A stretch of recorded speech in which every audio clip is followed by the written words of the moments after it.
Good morning, Mr. Farrell. What's going on today? Well, we've had a bit of a hectic few days trying to organise flights back to Australia and dealing with everything really.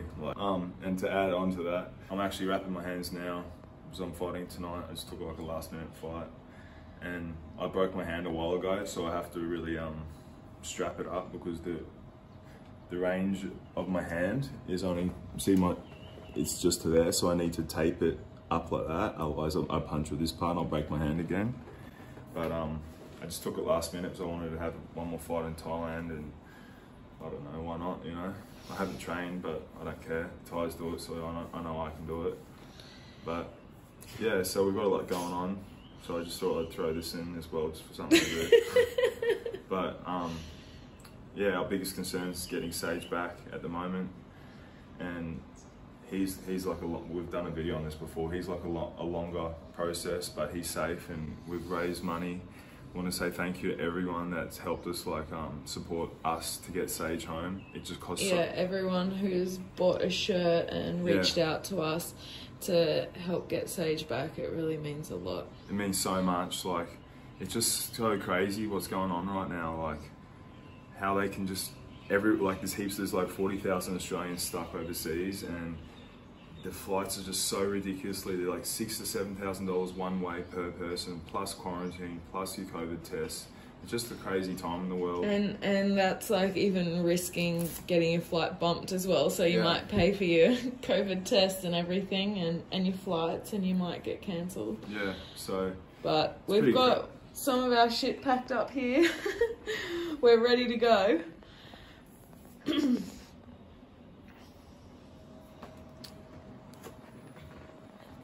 Well, I'm just trying to, I'll just focus on tonight and fighting and having one last fight before I go. Hopefully I don't get too injured. But that might put us at the front of the list if I break my hand again, so that might be a good thing. Don't say that. But, no, not really. I'm fighting in rope, if you guys have seen it before, so it's just like, it's bare knuckle, but with like rope. We're going to punch on the rope. And then we get back to our mission on leaving pretty much as soon as possible.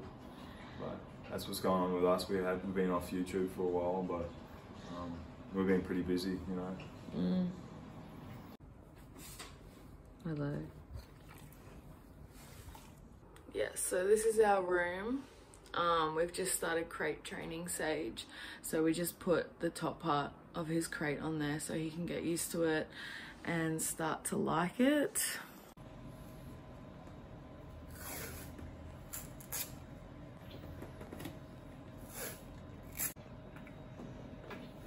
Do you reckon I can walk Sage out tonight? I'd love to do that. I always wanted to. Can only happen in time. Okay. Hang on. Let me get my finger out. You got it? Yeah.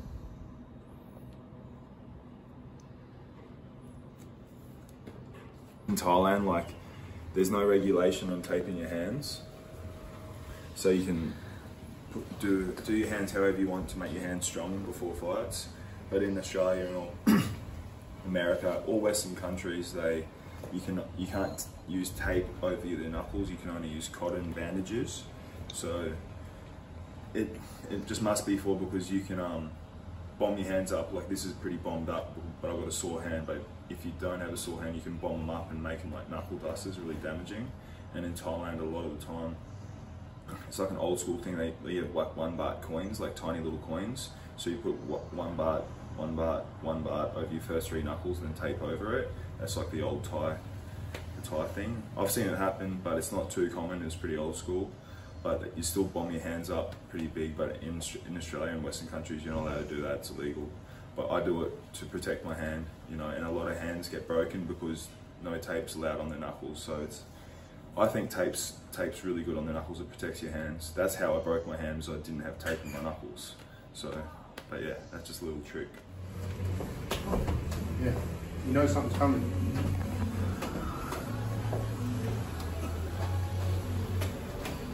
Yeah, that's it.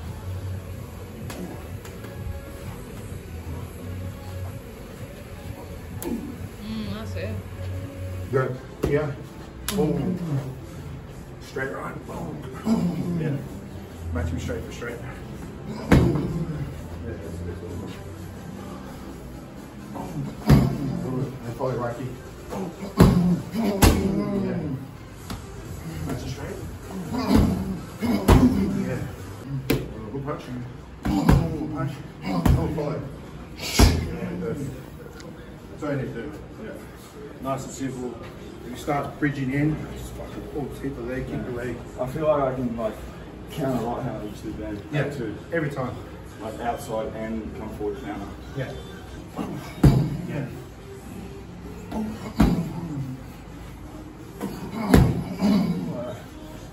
Doubling up. Thanks, mate. Full moon. Look at that.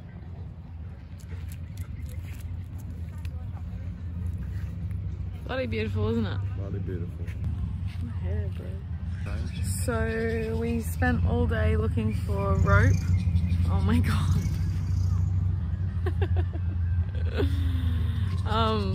We spent all day looking for rope for Eddie's fight and we couldn't find any. So we think that the fight is just going to be in MMA gloves now instead of rope, which is fine. So we had one of our guys from the gym fight this morning already and he won by knockout in the second round, and we just had another one of our guys fight and he also won by knockout in the first round, and our second guy's fighting now. But we're here taking Sage for a walk, relaxing before Eddie's fight. I feel bad, like I train him, the Thai fella who's fighting about now. Yeah, I feel a bit bad. I wanted to be there for him, I trained him, but since I'm fighting I'm fighting in a couple of hours. I've done this too many times, made the mistake of looking after other people before yourself on fight day. And as much as I want to do it, I have to just concentrate on myself. It's my fight.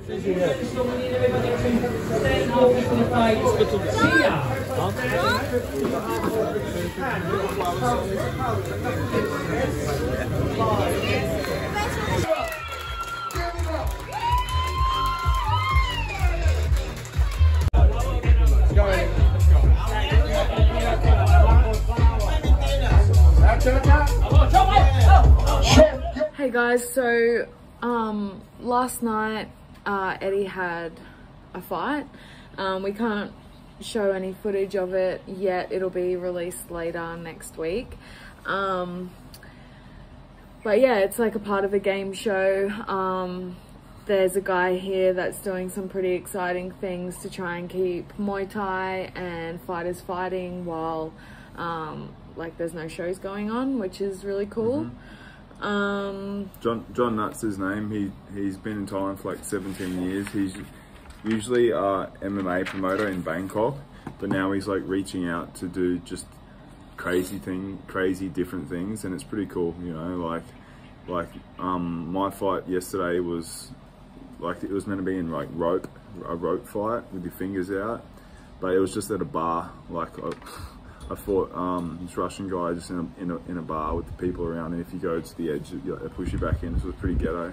And two of the other guys fought. One, it was all through like a game show. Like you'll see it when we'll do another video when we're allowed to release it. It was like like they just rocked up to me in the car and just said, "Hey, how you going? Do you want to fight?" Like that's how it was all put together.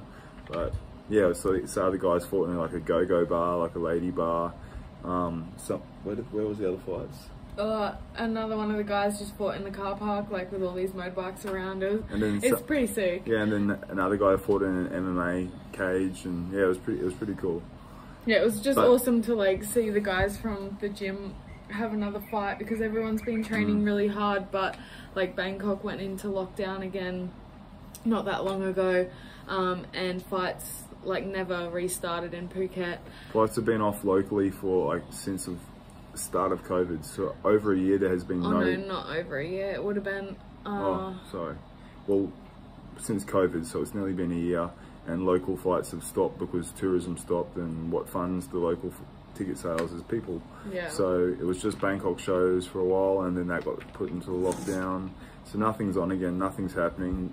All the Thai fighters have gone home, trainers have gone home, but there's still some foreigners here that have stuck it out, and like have been training and like staying positive, and this is really good. It was really good to see some fights again, and really appreciate it. It's just really good to get the community together again. Like, everybody had a really good night last night.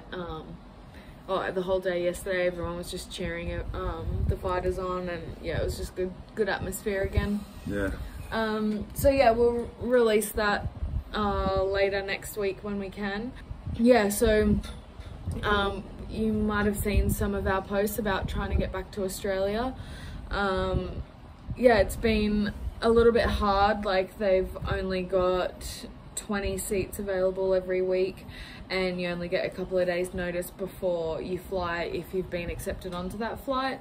But each week there's hundreds of people applying, so it is hard to get on.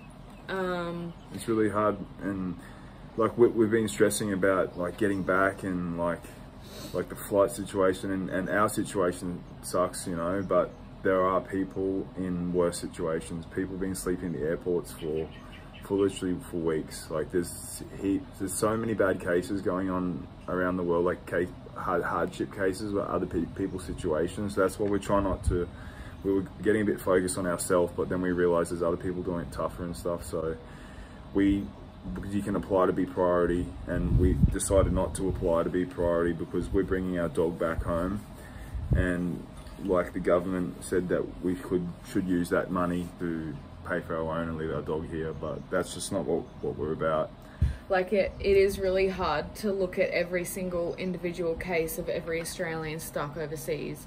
Like, it's impossible to do. So, you know, they put these things in place just to try and like generalize the situation, but each person has their own personal situation going on, obviously. And it's going to be really hard leaving our dog here until he's ready to leave Thailand. But you know, we really want to get back to Australia and start working, start earning some money to be able to pay for everything. So Sage will, like, guys, Sage is coming with us, and thank you to everyone that's helped us buy shirts and donated to get Sage home. Yeah, we've just had so much support, which is awesome. Like, the Australian consulate in Phuket and Bangkok, they've reached out as well and like offered given us some links to, and they've been replying to our emails. He actually called me because we actually did a newspaper article, I put it in now, and then he read that and gave me a call. Like, they've been really good. Everyone's just doing the best they can. Like, the government have put rules in place for a reason, and the Australian consulate, they're doing the best they can to try and help everyone. The Phuket consulate and the Bangkok one have both been in contact with us, and yeah, they're trying to offer their help as much as they can, and they're really going out of their way to try and prioritize people. Yeah, like, I think everyone right now is like a bit stressed. Like, there's just worldwide stress going on now with so many different circumstances. Yeah, we're trying to get on a flight next month with the government flights. So yeah, we're gonna try and get back with these government flights. Sage is gonna stay here with my friend and like a couple of friends. He's gonna stay at the gym. He knows the gym, and like, we've got good people to look after him, so we need to get home and make some money. If you are coming to Powerhouse, please make sure you pat Sage, because he's gonna be there until May. Anyway, that's just a little update about what's going on with us. We haven't done a video in a little while because it's just been a bit crazy trying to get shit organised. We'll be back soon though, but we've got some things lined up and some exciting things ahead. But, yeah, thanks guys for your time, and yeah, we'll let you know what's going on next. And any questions, just send us some messages through Instagram or YouTube or whatever, but we'll come back. So see you guys soon. We'll try and keep everybody up to date with when we'll be arriving, and yeah, hopefully we can come train with you all soon. Thanks. See you guys. Bye.